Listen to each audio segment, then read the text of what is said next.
Welcome to the CUInsight Experience. I'm Randy Smith, one of the co-founders of CUInsight.com. And I'm Jill Nowacki, founder and CEO of Humanidei. Thanks for joining us as we continue to explore leadership that elevates people, purpose, and the credit union movement. This final episode of season, I think 7, 2025, we'll call it that, is brought to you by the Sheeter Group, a leading executive benefits firm supporting leadership continuity and organizational strength. From non-qualified benefit plans to compensation studies and performance design, they help credit unions invest in leadership that lasts. Learn more at thesheetergroup.com. Today, we're diving into a theme that sits at the heart of leadership, belonging, and the credit union philosophy: connection. Connection isn't just about visibility or interaction. It's about trust, listening, service, and helping people feel truly seen. And we have an incredible guest to explore this with us today, Fred Robinson, President and CEO of the Tennessee Credit Union League. Fred, welcome to the show. I'm on the season finale. This is great. Thank you. Yeah, you are. They're saving the best for last. We'll see. Fred, I think of you as being known as bringing people together. We were just having a conversation before we hit record. That was all about that, whether it's different asset size or communities nationally. I know Jill knows you very well from her time there in leadership style. So again, welcome to the show. We're really looking forward to this conversation. Me too. Thank you. Yeah. I mean, when you talk about building relationships, that is what we do. I mean, that's especially in the association world. So. Absolutely. So thinking back though, Fred, I know you've been doing this for more than a minute. You had the opportunity to be internally promoted into your role. So certainly had probably some leaders you knew along the way who helped you along your journey. When you think about those leaders who shaped you the most, what did they teach you about connection, about building those relationships? The first league president I ever worked for was a fella. His name was Rusty Gertner. And we were having to talk about association work and about credit unions. And one of the things that he said, and I still use it to this day, I use it with a lot of folks, is he said, this job is not like a lot of other jobs. It really becomes a calling, when you start working with credit unions and you see what you do and how it helps members. And it's more than just punching the clock and coming to work. That stuck with me all through my career. And then my second league president I worked for was a fellow named Tom Gaines. And Tom, his was always about the relationships that you build, that we build as his team members. That's what he wants our credit unions to value the most. He said, I want a credit union that if they ever think about disaffiliating or leaving, they think about the league is Fred Robinson or the league is Geraldine Cardwell or whoever was there at the time. He said, that is what a great leader does. He said, I don't want that relationship to be necessarily with me. I want it to be with my team members. And you have to be out there in the field doing that every day. And then, of course, I worked for several other, because I've been there for 42 years. So I worked for all, more than a minute.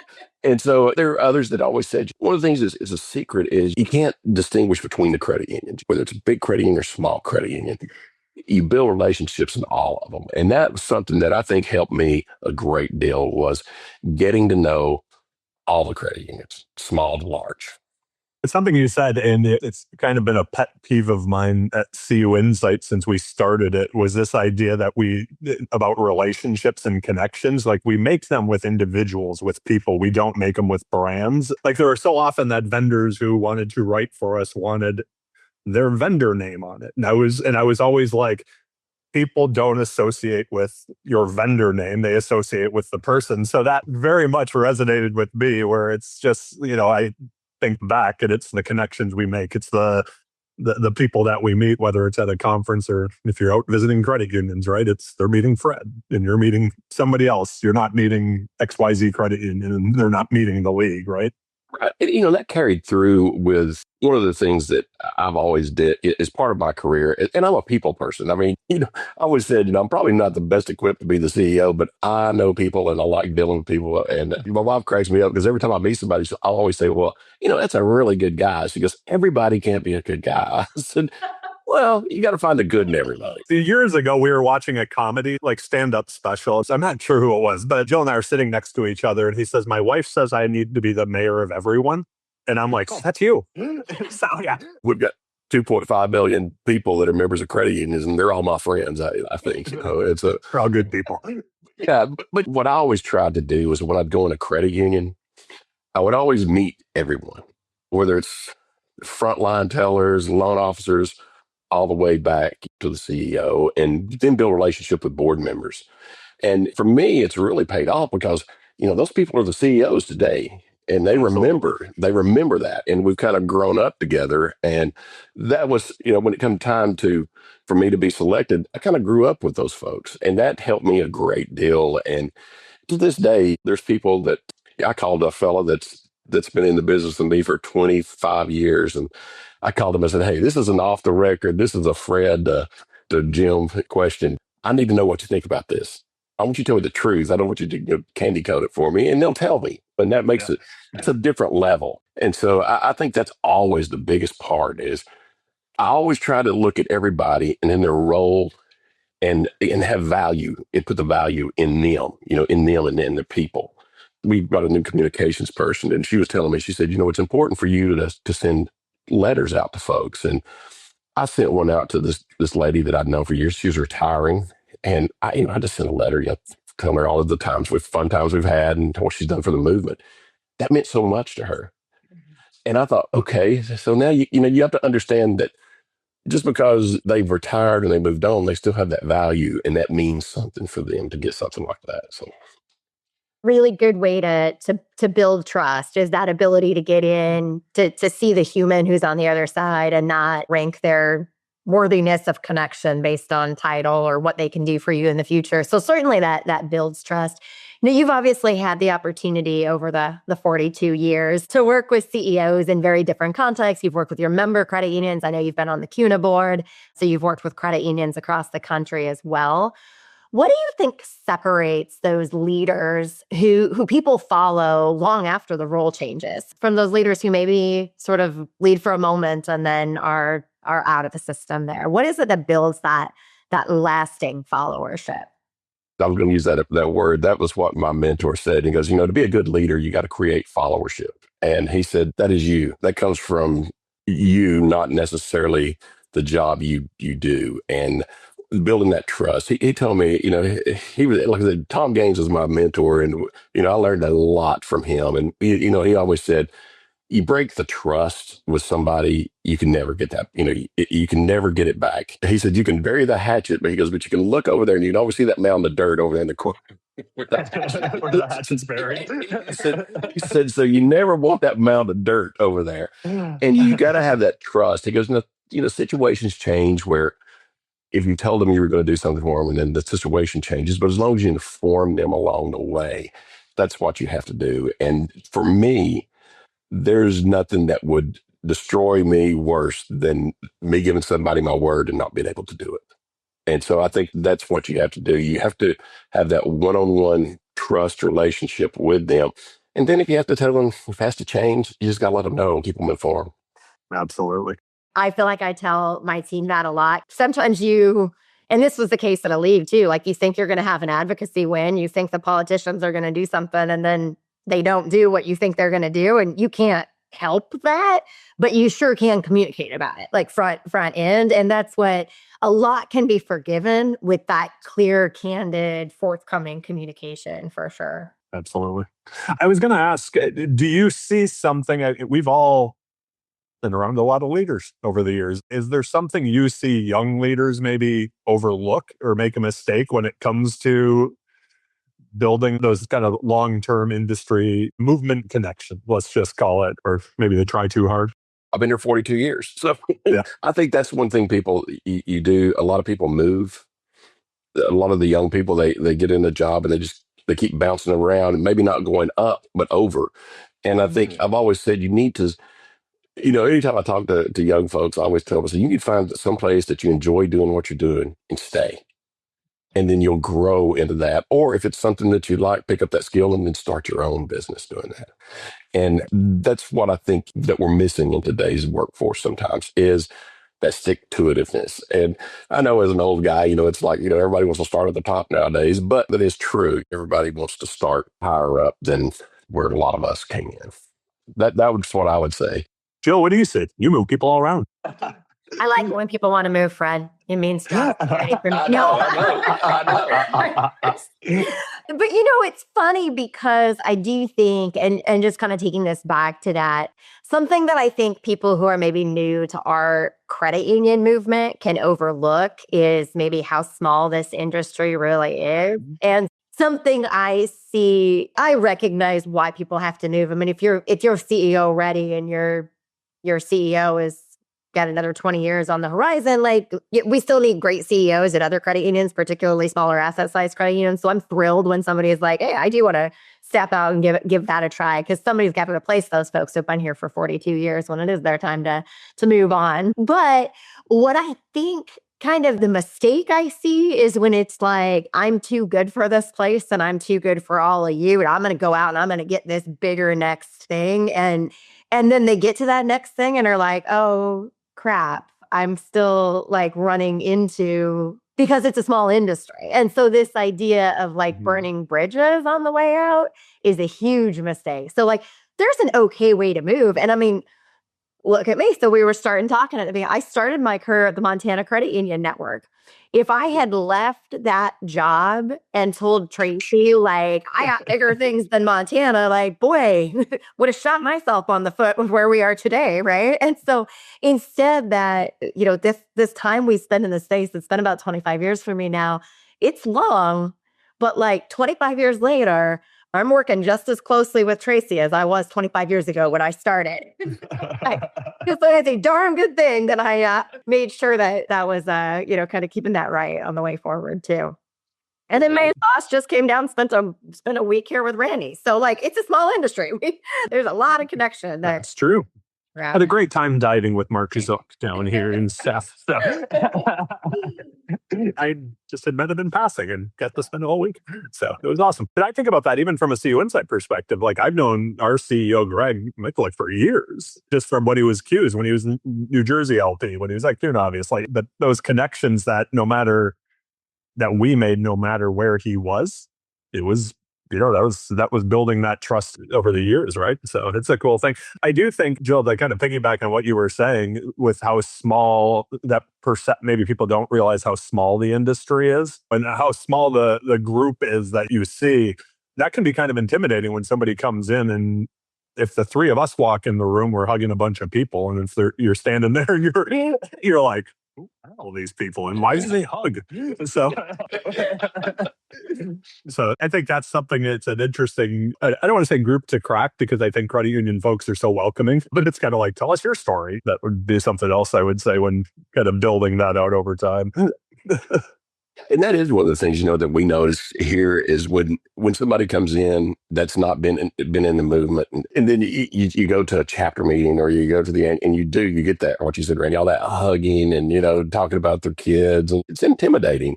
How do I get there? How do I just not become the latest person that they hired? And it takes time to build, but the only way you can do that is getting out and getting in the credit unions. You have to be in the credit unions. And sometimes for me, when I was a field rep, I loved it. I mean, it was like not working. There were credit unions, they would cook lunch. If they knew I was coming in town, they'd cook lunch and I'd come in and we'd have a big lunch and sit around the table and talk about their family, talk about the credit union, meet the board members. They all become family, in some way or the other. But that can be intimidating for outsiders. And that's something that I think we all could do a better job of, as trying to, when we see those people standing alone, bring them in.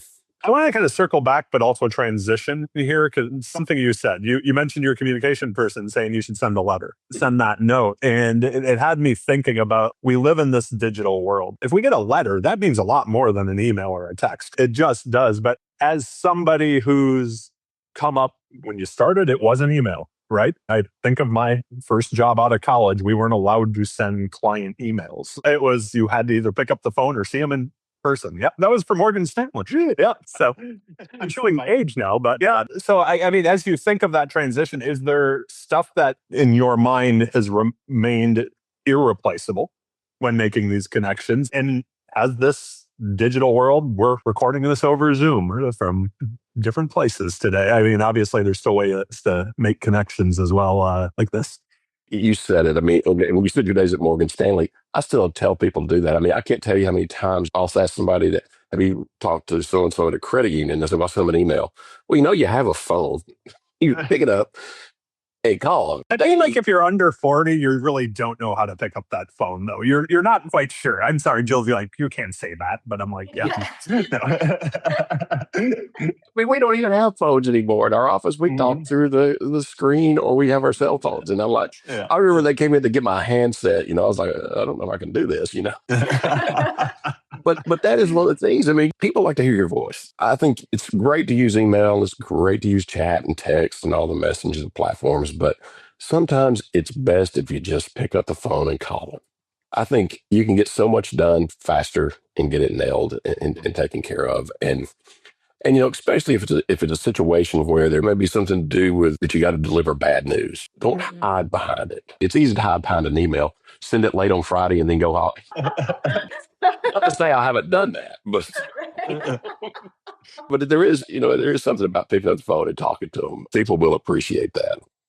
There's another side to that too, and I've been kind of coaching through it a little bit. The world is high volume communication, right? There's constantly, with adding new ways to connect with people, it's kind of like, it reminds me when everybody was like, oh, we have online banking now, so we're not going to need call centers anymore. Yeah, it didn't work that way, right? It just became additive on that. And I think similarly, like now we have email, now we have chat. So you just have many more places where messages might reach you or come to you. But something that I've been sort of trying to coach through with folks lately is this idea of, if Randy and I are talking and I say, okay, I'm going to schedule Fred to come be a guest on the podcast, I don't get to check it off my to-do list when I send you an email. I don't get to check it off my to-do list until we get to that point. And I think there is this temptation when people are really busy to kind of be like, well, I sent an email, check that's done. And it's like, you didn't actually finish it until you connected with the person. And maybe that is, that timeline of actually getting the task done then is faster if you call them and they actually do it. But like leaving someone a voicemail is not the same thing as connecting with them. And that can be, I think, in this just fast-paced world we have, I think it's a mistake sometimes that we're like, well, I put it out in the universe, that's good, right? And it's like, no, you've actually got to full in. It has to be two-way for the connection to come through. And you put that piece of mail out there without a stamp on it. Right. It may not come back. But yeah, that's one of the things, even in our advocacy, that we really stress is we have 132 state reps and state senators out, and it's important to get them in a branch in their district. Because sometimes, well, I'll say something about every single time that I've done that, they make a connection with somebody that walks into that credit union. And then that's great for us when we go back up there to talk to them about a piece of legislation. That builds a three-way relationship between the lawmaker, us, the credit union, and that member in there. So that is something that I think is, like I said, I'm just big on in-person being, and I know sometimes you can't do it. You got so many people to deal with. But I try to get around to as many credit unions as possible. And our people have, we all have calling responsibilities to go see people, but sometimes we just go see them. But there's some folks that I like to go see just because they make you feel better. And that's what I like to do. But you're right. I mean, sending an email is an incomplete, one-sided piece of communication. But if you pick up the phone and talk to them, you get both sides. But I have noticed now, it's harder to get a hold of people on the phone. Oh, yeah. No one answers their phones anymore. We all expect it to be somebody filling us a loan or something, or, some kind of spam call that comes through. So, Fred, you're out visiting credit unions a lot, and we've talked a lot about how you connect with your members and advocates. What do you see when you're seeing credit union leaders connect with their members and their communities? Where do you see the ones who are really kind of making the biggest difference in building those connections too? So your member credit unions connecting with their members. What do you think is really working well in today's world with that? I think you look at, when you look at the different sizes of them, we have a lot of credit unions going to, to the ITMs, but they still have presence, people in the credit, because there's a lot of people, me included, sometimes you go in there and you can't do exactly what you want to do through there. So I want to be able to talk to someone. I think it's those people that understand your membership. There are memberships in every state that will never be comfortable using ITMs. They want that person behind the counter. They want to be able to talk to that CEO. I was dealing with one of our board members the other day, and he said he has a member.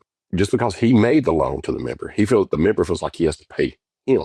When he comes, he has to give him the check, but he takes it and he goes on with it. But that's what it is. Definitely not going delinquent as long as that employee works there. Yeah, that's amazing.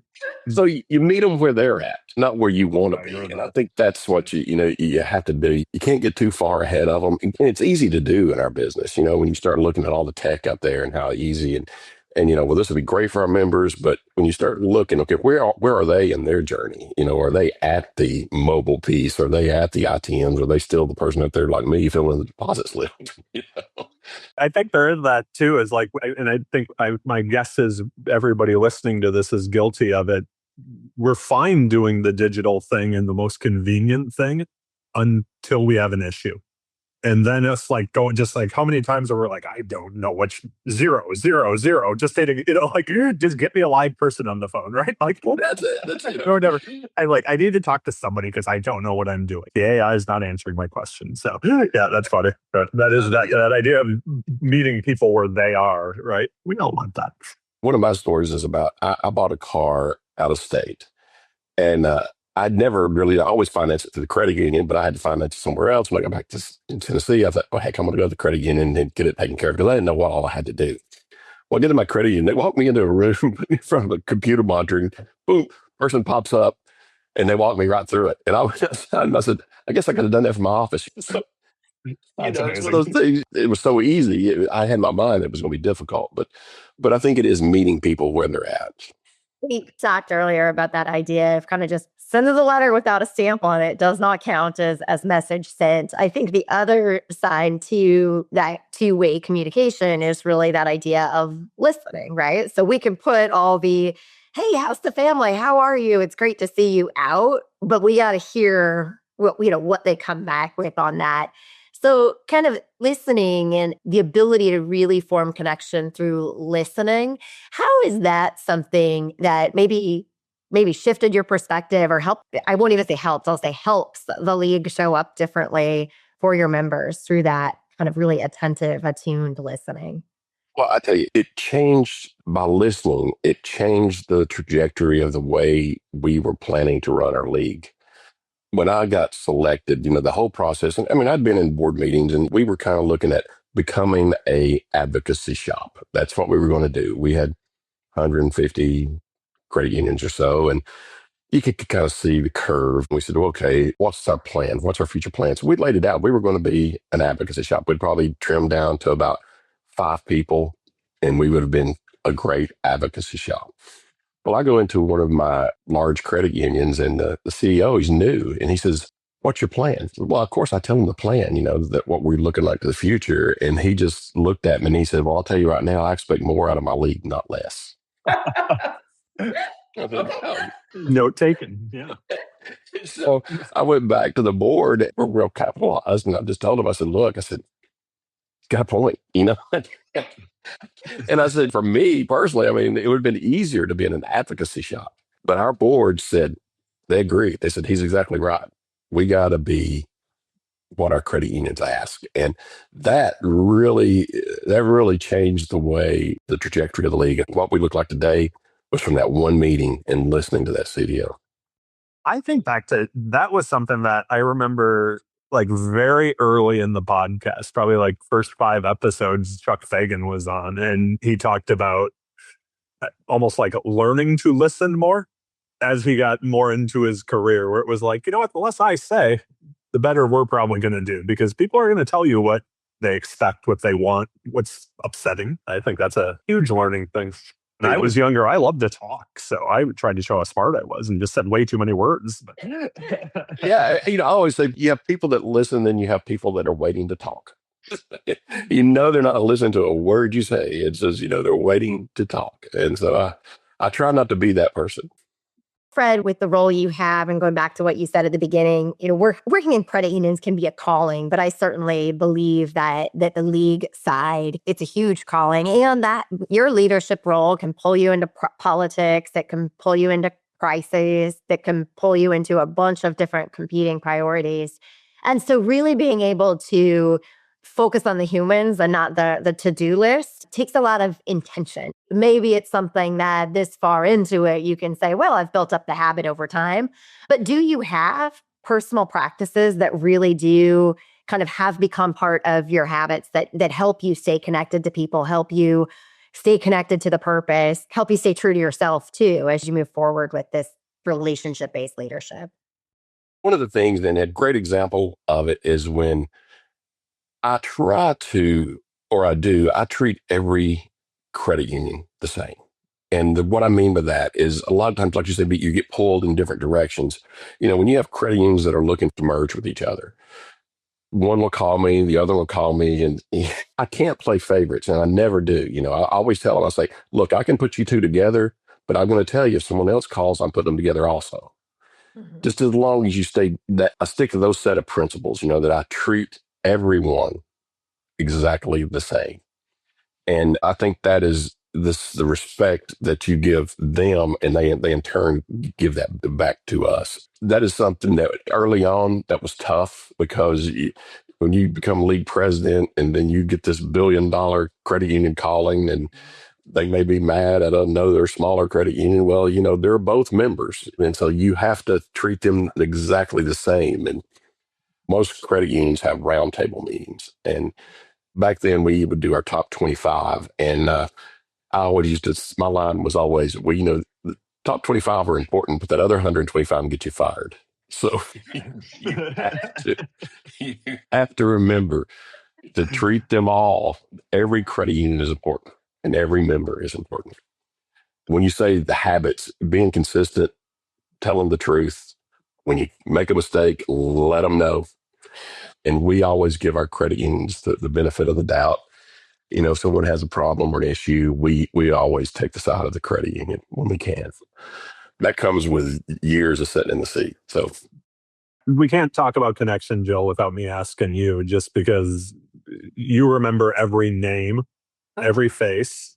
You can generally tell the first time you met them, could be 20 years ago, where it was. How do you do that? Because I forget everything. So